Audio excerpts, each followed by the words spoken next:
let's now grow the culture in the process. A lot of it really is about communicating, and that's what our class is all about. But let's go through and try to use this intercultural aspect of communications and make it more effective and actually make our communication process better, but also the relationships as well as the depth of the communication that we get through. Make sure we understand generalizations and stereotypes. Okay, it's nothing wrong to sit down and go through. I have a couple of generalizations I make or a stereotype. There's some prejudice that I have. When I go into the grocery store, I have a clear prejudice.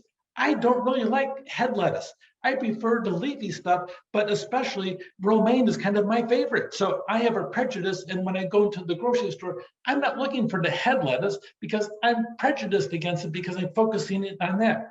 Unfortunately, a lot of us, we sit down, if we don't have any specific training, we're going to make some generalizations and stereotype or have a prejudice against people who are not like us. I don't know about you, but I kind of find it interesting talking to people that are very different from me. You know what? If everybody looked and sounded like me, I think number one, first of all, my first inspection was, wow, that's really cool. My second one was, man, this is really boring. There's a lot of really interesting people out there, and that I value their perspective on things because it helps me grow as a person, but also they're going to sit down and have some aspects they're going to bring to the table that maybe I don't have or see in the process. So be careful about the aspect of being really stereotyping people to those people over there. Sometimes you'll see it in an organization when you have a district office and those people out over there. You know what? And higher education, I've been a college administrator for many, many years. And the college people who talk about those people in district office.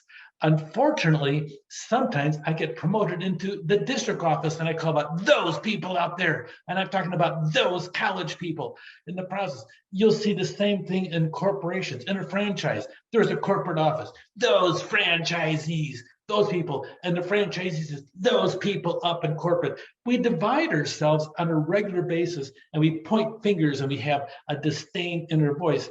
Be cautious about ethnocentrism. Be careful about focusing in on people by color, by race, by creed, by different perspective, by different accents. One time I experimented when we first came out with trying to do video and phone presentations for interviews. I went through, I had 10 people interviewing on the phone in a 5-minute interview to sit down and have a screening call. We had 10-minute phone calls, and unfortunately, we had everybody that had a certain race in the process. We're trying to hire people in a geographically difficult area to get to. And by the time it was all done, we ended up with 3 people out of 10, all from the same ethnicity. And we screened out 7 of them. And it sounded to me like we had an accent issue. Like people sit down and they'll sit down because they don't fully understand things. The phone ended up being a problem, and we canceled that process because we wanted to make sure we had effective interviews, even if it meant paying for travel for them to come out as well as you go through the process of interviewing. Make certain that you have a culture of self-awareness. You need to have it yourself as to who you are in the process. When you're talking to people, do your part of listening. We just had a session on listening. Make sure you listen to people well, and that you're making certain you're doing your best to communicate, especially building those soft skills, and remain open-minded as you go through.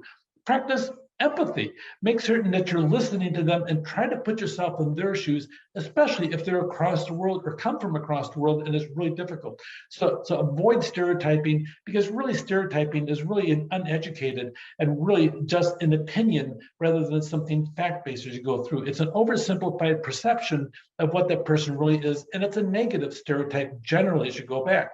Okay, so encourage accurate feedback. Speak slowly and enunciate clearly. I enunciate pretty good. That speak slowly thing really kind of gets me. You might have noticed that maybe.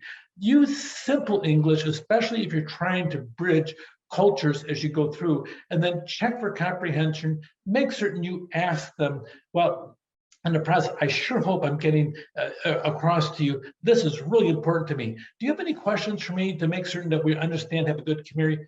Ask them questions as they go through.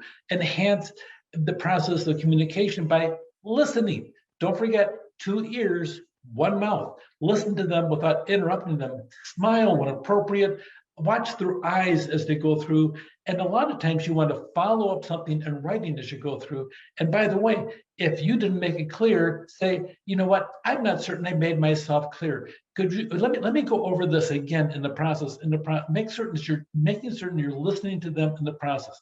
Sometimes if you're going to a different country, you need to sit down and talk to people in that country about the aspect of good communication skills. Use short sentences, short paragraphs. Avoid ambiguous words. Sometimes we get so caught up, we write 7-syllable words when a 3-syllable word is just as good in the process.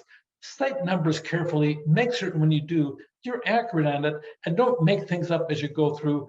Observe titles and ranks. Sometimes that's a big thing.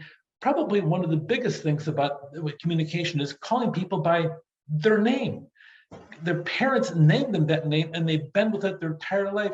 If you call them by their name, make certain you say it right, but also that's a sign of respect for them as you go through the process. Globalization, really, we have a lot of diversity happening in the United States, but we have a lot of diversity in companies where you're reaching out across the entire globe. So be careful about the process.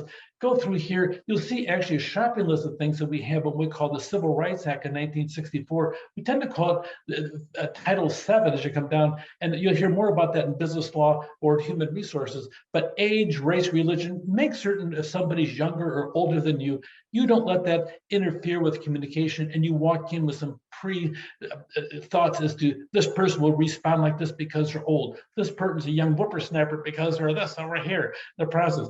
Don't sit down and make an assumption that somebody because they're disabled or they have a sexual orientation or an ethnicity or race or gender. Just get rid of that. Make certain your mind is open to the things they have to say and do in the process. Avoid having all that aspect when it comes down to communication because you're operating a business. You're in a business environment and business about making certain that you have your stakeholders pleased as you go through.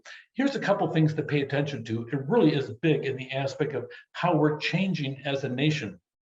If you look really in the process, you look at white non-Hispanics, we're looking that we're going to have a significant decline by the year 2050 from 65% down to 46%. But look at the Hispanic population, that whole thing, we tend to call it nowadays Latinx.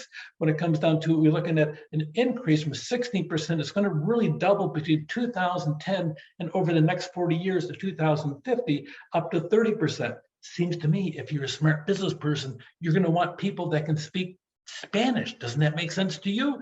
Okay, look at the African Americans. They're going to pretty much stay 13%, but really maybe the term African Americans isn't appropriate because there's a lot of countries out there that have people that have, we tend to call them black as you go through. It depends what you're calling them in the process, but the truth of the matter is about 13% of the population. You have really the Asian Pacific Islanders, they have about 9% of the population. You don't see a lot of growth changes there. They're about the same, but you're seeing a huge significant upswing in the number of people in the United States that are Latinx, and you'll see a decrease in the Caucasian population as well. We're changing as a nation. You need to adapt your business to make sure you change with the changing demographic as you go through, because at the end of the day, it's about making money when it comes down to it. That's why it is a business as you go through. So look at the benefit. How does diversity benefit the consumers, the teams, and the business? And the aspect of what it comes down to, making sure you're reaching everybody, making sure you're adapting. The culture that you have in Northern California is significantly different than Southern California. Oh, and by the way, there's Central Valley, which is a different culture. You get 3 major cultures in just one state, let alone California versus Utah, California versus Michigan, Indiana, Florida, or Georgia. Every state has a different culture. Pay attention to the things that are around you, let alone when you cross the oceans as you sit down there and reach out your business as you go through. Communicating, seek training about diversity as you go through. Understand the values can be different and enjoy them as you go through and learn about your own cultural self and make fewer assumptions. Make sure you're listening to people as you go through, build on similarities and enjoy the differences as well. Every part of your organization can grow as you develop your area, your staff, and yourself. Take care.